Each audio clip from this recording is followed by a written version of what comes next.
ಹೊಸ ವರ್ಷಾಚರಣೆಗೆ ಕ್ಷಣಗಣನೆ ಆರಂಭವಾಗಿದೆ. 2025 ಬೀಳ್ಕೊಟ್ಟು 2020 ಬರಮಾಡಿಕೊಳ್ಳಲು ಈಗಾಗಲೇ ಸಾಕಷ್ಟು ಜನ ಕಾತುರದಿಂದ ಕಾಯ್ತಿರುವಂಥದ್ದು. ಈ ಹಿನ್ನೆಲೆಯಲ್ಲಿ ಕೊಡಗು ಜಿಲ್ಲೆಗೆ ಅತಿ ಹೆಚ್ಚಿನ ಪ್ರವಾಸಿಗರು ಕೂಡ ಆಗಮಿಸ್ತಿರುವಂಥದ್ದು. ಕೊಡಗಿನ ಬಹುತೇಕ ಹೋಮ್ ಸ್ಟೇಗಳು, ರೆಸಾರ್ಟ್ಗಳು ಎಲ್ಲ ಬಹುತೇಕ ಭರ್ತಿಯಾಗಿರುವಂಥದ್ದು. ಈ ಹಿನ್ನೆಲೆಯಲ್ಲಿ ಹೊಸ ವರ್ಷಾಚರಣೆಗೆ ಆಗಮಿಸ್ತಿರುವಂತಹ ಪ್ರವಾಸಿಗರ ಮೇಲೆ ಕೂಡ ಪೊಲೀಸ್ ಇಲಾಖೆ ಕಣ್ಣಿಟ್ಟಿರುವಂಥದ್ದು. ಅಂದರೆ ಯಾವುದೇ ರೀತಿಯ ಅಹಿತಕರ ಘಟನೆ ನಡೀಬಾರ್ದು, ಮಾದಕ ವಸ್ತುಗಳ ಒಂದು ಸೇವನೆ ಆಗಬಾರ್ದು. ಈ ನಿಟ್ಟಿನ ಎಲ್ಲ ರೀತಿಯ ಒಂದು ಕ್ರಮಗಳಿಗೆ ಇದೀಗ ಕೊಡಗು ಪೊಲೀಸ್ ಇಲಾಖೆ ಮುಂದಾಗಿರುವಂಥದ್ದು. ಯಾವ ರೀತಿಯ ಕಟ್ಟುನಿಟ್ಟಿನ ಸೂಚನೆಗಳು ನೀಡಲಾಗಿದೆ, ಯಾವ ರೀತಿ ಕ್ರಮ ಕೈಗೊಳ್ಳಲಾಗಿದೆ ಎಲ್ಲದರ ಕುರಿತು ಮಾತನಾಡಲು ನಮ್ಮೊಂದಿಗೆ ಕೊಡಗು SP ರಾಮರಾಜನ್ ಇದ್ದಾರೆ. ಅವರನ್ನೇ ಮಾತಾಡಿಸ್ತೀನಿ. ಸರ್, ಈಗ ನ್ಯೂ ಇಯರ್ಗೆ ಕ್ಷಣಗಣನೆ ಆರಂಭವಾಗಿದೆ.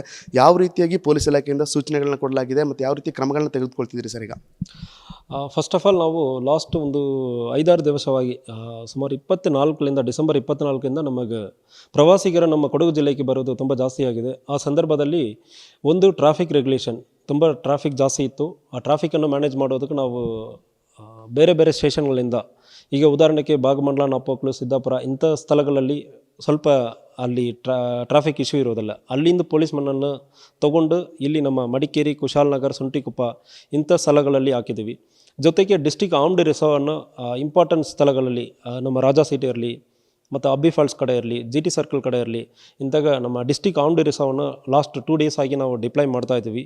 ಈ ಡಿಪ್ಲಾಯ್ಮೆಂಟ್ ಫಸ್ಟ್ ನ್ಯೂ ಇಯರ್ ಇದು ಕಂಟಿನ್ಯೂ ಆಗುತ್ತದೆ.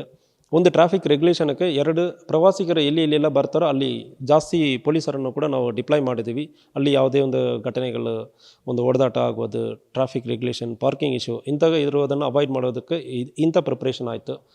ಜೊತೆಗೆ ಮಾದಕ ವಸ್ತುಗಳು ಮತ್ತು ಇಲ್ಲಿ ಕೊಡಗಲ್ಲಿ ಭಾಳಷ್ಟು ಪ್ರವಾಸಿಗರು ಬರೋದ್ರಿಂದ ಕೆಲವೊಬ್ಬರು ಈ ಸಂದರ್ಭವನ್ನು ಮಿಸ್ಯೂಸ್ ಮಾಡಿಕೊಂಡು ಪಾರ್ಟಿ ಮಾಡೋದು, ಅದರಲ್ಲಿ ಮಾದಕ ವಸ್ತುಗಳನ್ನು ಸಪ್ಲೈ ಮಾಡೋದಕ್ಕೆ ಪ್ಲ್ಯಾನ್ ಮಾಡೋ ಸಂದರ್ಭಗಳು ಇರ್ತದೆ. ಸೊ ಅಂಥವನ್ನು ನಾವು ಅಡ್ವಾನ್ಸ್ ಆಗಿ ಮಾಹಿತಿ ಕಲೆಕ್ಟ್ ಮಾಡಿದ್ವಿ. ಅದರಲ್ಲಿ ಒಂದು ಕುಶಾಲನಗರಲ್ಲಿ ಒಂದು 2 ಮಾಡೋದಕ್ಕೆ ಪ್ಲ್ಯಾನ್ ಮಾಡಿದ್ದಾರೆ ಅಂದರೆ ಸುದ್ದಿ ಬಂತು. ಅವರು ಸೋಮವಾರಪೇಟೆಯಲ್ಲಿ ಮಾಡೋದಕ್ಕೆ ಪ್ಲ್ಯಾನ್ ಮಾಡಿದ್ದಾರೆ ಅಂದರೆ ಸುದ್ದಿ ಬಂತು. ಅದಲ್ಲದೆ ಇನ್ನು ಭಾಳಷ್ಟು ಅವರನ್ನು ಕೂಡ 2 ಜನರನ್ನು ಕರ್ಕೊಂಡು ಬಂದು ಮಾದಕ ವಸ್ತುಗಳು ಸೇವನೆ ಮಾಡಿದ್ದಾರೆ ಅಂದರೆ ಟೆಸ್ಟ್ ಮಾಡೋ ಸಂದರ್ಭದಲ್ಲಿ 2 ಪಾಸಿಟಿವ್ ಬಂತು. ಮತ್ತು ಅವರು ಯಾರ್ಯಾರೆಲ್ಲ ಕರೆದಿದ್ದಾರೆ ಮತ್ತು ಹೋಮ್ ಸ್ಟೇ ಓನರ್ ಅವರನ್ನು ಕೂಡ ಕರೀತಾ ಇದ್ದೀವಿ. ಅವ್ರ ಮೇಲ್ಗಡೆನೂ ಕೂಡ ಕ್ರಮ ಕೈಗೊಳ್ತಾ ಇದ್ದೀವಿ. ಸೊ ಅದಕ್ಕೆ ಹೋಮ್ ಸ್ಟೇ ಮತ್ತು ರೆಸಾರ್ಟ್, ಹೋಟೆಲ್ ಎಲ್ಲರನ್ನು ಕರೆದು ಸ್ಥಳೀಯ ಪೊಲೀಸ್ ಸ್ಟೇಷನ್ಗಳಲ್ಲಿ ಮಾಹಿತಿ ನೀಡಬೇಕು. ಒಂದು ಎಕ್ಸಿಸ್ಟಿಂಗ್ ರೂಲ್ಸ್ ಆ್ಯಂಡ್ ಲಾಸ್ ಬಗ್ಗೆ ಅವ್ರಿಗೆ ತಿಳುವಳಿಕೆ ಕೊಡಬೇಕು. ಎಷ್ಟು ಗಂಟೆ ಬರೀ ಸ್ಪೀಕರ್ ಉಪಯೋಗ ಮಾಡಬಾರ್ದು, ಸೌಂಡ್ ಸಿಸ್ಟಮ್ ಉಪಯೋಗ ಮಾಡಬಾರ್ದು. ಸೊ ಇಂಡೋರಲ್ಲಿ ಮಾಡೋದಕ್ಕೆ ನಮಗೆ ಯಾವುದೂ ಸಮಸ್ಯೆ ಇಲ್ಲ. ಬಟ್ ಔಟ್ಡೋರಲ್ಲಿ ಮಾಡೋ ಸಂದರ್ಭಗಳಲ್ಲಿ ನೀವು ಪರ್ಮಿಷನ್ ತೊಗೊಳ್ಬೇಕಾಗುತ್ತದೆ. 10 ಗಂಟೆ ಮೇಲೆ ಮಾಡುವಂಗಿಲ್ಲ. ಸೊ ಇಂಥ ಸೂಚನೆಗಳೆಲ್ಲ ಕೊಡಲಾಗಿದೆ. ಅದ್ರ ಜೊತೆಗೆ ಸಾರ್ವಜನಿಕರಿಗೆ ನಾನೇನು ಹೇಳ್ಕೊಳ್ತೇನೆಂದರೆ, ಒಂದು ವೇಳೆ ತೊಂದರೆ ಆಗೋ ಸಂದರ್ಭಗಳಲ್ಲಿ, ತುಂಬ ಜಾಸ್ತಿ ಸೌಂಡ್ ಸಿಸ್ಟಮ್ ಮಾಡೋ ಸಂದರ್ಭದಲ್ಲಿ ದಯವಿಟ್ಟು 112ಕ್ಕೆ ಕಾಲ್ ಮಾಡಿ. ನಾವು ಸ್ಥಳೀಯ ಪೊಲೀಸರನ್ನು ಅಲ್ಲಿ ಕಳಿಸ್ತೀವಿ. 112 ಎಮರ್ಜೆನ್ಸಿ ಟೀಮ್ ರೆಡಿ ಇರ್ತದೆ. ಮತ್ತು ಅದಲ್ಲದೆ ನಾವು ಸಂಪೂರ್ಣ ಎಂಟೈರ್ ಪೊಲೀಸ್ ಟೀಮ್ ಅವತ್ತು 31st ರಾತ್ರಿ ನಾವು ಕಂಪ್ಲೀಟಾಗಿ ಪ್ಯಾಟ್ರೋಲಿಂಗಲ್ಲಿ ಇರ್ತೀವಿ. ಜಾಸ್ತಿ ಮೆನ್ ಕೂಡ ನಾವು ಡಿಪ್ಲಾಯ್ ಮಾಡ್ತಾ ಇದ್ದೀವಿ. ತೊಂದರೆ ಆಗೋ ಸಂದರ್ಭದಲ್ಲಿ ನೀವು 112 ಕಾಲ್ ಮಾಡ್ತೀರಂದರೆ ಬಂದು ಸೌಂಡ್ ಸಿಸ್ಟಮನ್ನು ನಾವು ಸ್ಟಾಪ್ ಮಾಡ್ತೀವಿ. 10 ಗಂಟೆ ಮೇಲ್ಗಡೆ ಯಾವುದೇ ಔಟ್ಡೋರಲ್ಲಿ ನೀವು ಸೌಂಡ್ ಸಿಸ್ಟಮ್ ಮಾಡಿಕೊಂಡು ಸೆಲೆಬ್ರೇಟ್ ಮಾಡೋಂಗಿಲ್ಲ. ಇಂಡೋರಲ್ಲಿ ರೆಸ್ಟ್ರಿಕ್ಟೆಡ್ ಏರಿಯಾನಲ್ಲಿ ನೀವು ಸೌಂಡ್ ಸಿಸ್ಟಮ್ ಮಾಡೋ ಸಂದರ್ಭದಲ್ಲಿ ಯಾವುದೇ ಸಮಸ್ಯೆ ಇಲ್ಲ. ಅದ್ರ ಜೊತೆಗೆ ಹೋಟೆಲ್ಸ್ ಮತ್ತು ಕೆಲವೊಂದು ಸಣ್ಣಪುಟ್ಟ ಹೋಟೆಲ್ಸ್, ಹೋಮ್ ಸ್ಟೇಸಲ್ಲಿ ಲಿಕ್ಕರ್ ಸಪ್ಲೈ ಮತ್ತು ಮಾದಕ ವಸ್ತುಗಳ ಸಪ್ಲೈ, ಒಂದು ವೇಳೆ ಮಾದಕ ವಸ್ತುಗಳ ಸಪ್ಲೈ ನಿಮ್ಮ ರೆಸಾರ್ಟಲ್ಲಿ, ಹೋಮ್ ಸ್ಟೇನಲ್ಲಿ ಇರುವ ಸಂದರ್ಭಗಳಲ್ಲಿ ನಾವು ಖಂಡಿತವಾಗಿ ರೈಡ್ ಮಾಡ್ತೀವಿ. ಆಲ್ರೆಡಿ ನಾವು ಅದಕ್ಕೆ ಪ್ಲ್ಯಾನ್ ಮಾಡ್ಕೊಂಡಿದ್ದೀವಿ. ಜೊತೆಗೆ ಮುಂದಿನ ದಿವಸಗಳಲ್ಲಿ ಈ ಹೋಮ್ ಸ್ಟೇವನ್ನು, ಹೋಟೆಲನ್ನು ನಡೆಸೋದಕ್ಕೆ ಅವಕಾಶ ಇರುವುದಿಲ್ಲ. NOC ಕೊಡುವುದಿಲ್ಲ. ನಿಮ್ಮ ಮೇಲ್ಗಡೆ ಇಂತಹ ಮಾದಕ ವಸ್ತುಗಳು ಸಪ್ಲೈ ಮಾಡಿದ್ದೀರ ಅಂದರೆ ರಿಜಿಸ್ಟರ್ ಆಗುತ್ತದೆ. ಹೋಮ್ ಸ್ಟೇ ಓನರ್ಸ್ ಮತ್ತು ಮಾಲೀಕರು ಯಾರು ಇದ್ದೀರೋ ಅವರು ಒಂದು ವೇಳೆ ಇಲ್ಲಿ ಇಲ್ಲ ಅಂದ್ರೂ ಅದಕ್ಕೆ ನಿಮ್ಮ ಜವಾಬ್ದಾರಿ ಇರುತ್ತದೆ. ಹೋಮ್ ಸ್ಟೇ ಓನರ್ಸ್ ನಿಮ್ಮ ಹೋಮ್ ಸ್ಟೇಯಲ್ಲಿ ನಡುವೆ ಯಾವುದೇ ಅಕ್ರಮ ವಿಚಾರಗಳು ನಡೆಯುವ ಸಂದರ್ಭದಲ್ಲಿ ಅದಕ್ಕೆ ನೀವೇ ಜವಾಬ್ದಾರಿ ಆಗ್ತೀರಿ. ನಾವು ಇಲ್ಲಿ ಇದ್ದೀನಿ, ಇಲ್ಲ ಆ ಪ್ರಶ್ನೆನೇ ಬರಲ್ಲ. ಹೋಮ್ ಸ್ಟೇ ನಡೆಸೋರು ನಿಮ್ಮ ಎಲ್ಲಿ ಹೋಮ್ ಸ್ಟೇ ನಡೆಸ್ತೀರೋ ಅಲ್ಲಿಯೇ ಇರಬೇಕಂದ್ರೆ ರೂಲ್ ಇರ್ತದೆ.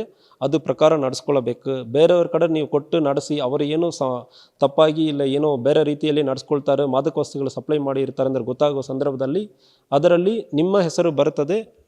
ನಿಮಗೂ ಕೂಡ ಹೋಮ್ ಸ್ಟೇ ನಡೆಸೋದಕ್ಕೆ ಮುಂದಿನ ದಿವಸಗಳಲ್ಲಿ ಅವಕಾಶ ಇರೋದಿಲ್ಲ. ಸೊ ಇಂಥ ಸೂಚನೆಗಳನ್ನು ನಾವು ಆಲ್ರೆಡಿ ಸ್ಟೇಷನ್ಗೆ ಕರೆದು ಸ್ಟೇಷನ್ಗಳಲ್ಲಿ ಕೊಡಲಾಗಿದೆ.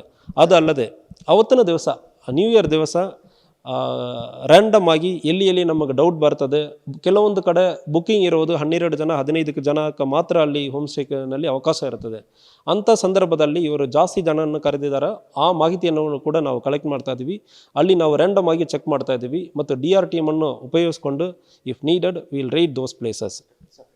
ಅಂದರೆ ಈ ನದಿ ಬದಿಯಲ್ಲಿ ಈ ಥರ ಸ್ಥಳಗಳಲ್ಲಿ ಹೆಚ್ಚಿನದಾಗಿ ಪಾರ್ಟಿಗಳು ನಡೀತಾ ಇರ್ತದೆ. ಇದಕ್ಕೆ ಯಾವ ಥರ ಪೊಲೀಸ್ ಟೀಮು ಮೊದಲೇ ಪ್ರಿಪೇರ್ ಮಾಡಿ ಕಳಿಸಿರ್ತಾರೆ, ಯಾವ ಥರ ಅವ್ರ ವಿರುದ್ಧ ಯಾವ ಥರ ಕ್ರಮ ತಗೊಳ್ತೀರಿ ಸರ್?